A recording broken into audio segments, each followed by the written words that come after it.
రాష్ట్రంలో మరిన్ని వార్తలు వేగంగా సంక్షిప్తంగా. డిఎస్సీ అభ్యర్థుల 6 ఏళ్ల కలను సీఎం చంద్రబాబు, మంత్రి లోకేష్ సాకారం చేశారని శాప్ చైర్మన్ రవినాయుడు అన్నారు. డిఎస్సీ నోటిఫికేషన్ ప్రకటన సందర్భంగా తిరుపతి ఆర్డీఓ కార్యాలయం ఎదుట నిరుద్యోగ యువత, టీఎన్ఎస్ఎఫ్ నాయకులతో కలిసి చంద్రబాబు, లోకేష్ చిత్రపటాలకు క్షీరాభిషేకం చేశారు. Thank you CM sir, Lokesh అంటూ అభ్యర్థులు ప్లకార్డులు పట్టుకుని కృతజ్ఞతలు తెలిపారు.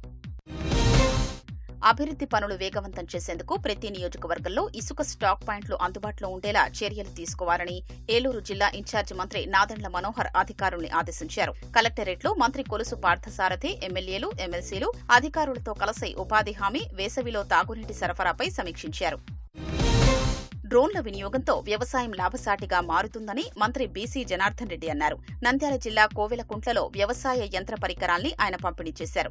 దేశంలో ఏ రాష్ట్రంలోనూ లేని విధంగా డ్రోన్ కార్పొరేషన్ ద్వారా ఓర్వకల్లులో 300 ఎకరాల్లో డ్రోన్ హబ్ ఏర్పాటు చేయబోతున్నట్లు మంత్రి ప్రకటించారు. తూర్పుగోదావరి జిల్లా ఇన్ఛార్జి మంత్రి నిమ్మల రామానాయుడు రాజమహేంద్రవరంలో అన్న క్యాంటీన్లో భోజనం చేశారు. జిల్లా సమీక్షా సమావేశానికి హాజరయ్యేందుకు వెళ్లిన మంత్రి అన్న క్యాంటీన్ను సందర్శించి ఎమ్మెల్యే ఆదిరెడ్డి శ్రీనివాస్ సహా ఇతర నేతలతో కలిసి భోజనం చేశారు. అంబేద్కర్ ఆశయాల సాధనకు అందరూ కృషి చేయాలని కేంద్ర మంత్రి భూపతిరాజు శ్రీనివాస్ వర్మ సూచించారు. అమలాపురంలో జరిగిన అంబేద్కర్ జయంతి ఉత్సవాల్లో ఆయన పాల్గొన్నారు. వివిధ రంగాల్లో సేవలు అందించిన పలువురిని ఆయన సత్కరించారు.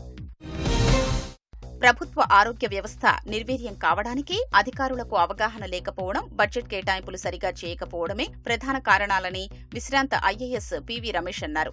విశాఖలో వైద్య వృత్తిలో పేద ప్రజలకు సేవల్ని అందించిన డాక్టర్ హరిప్రసాద్ స్మారక సమావేశంలో పాల్గొని నివాళులు అర్పించారు.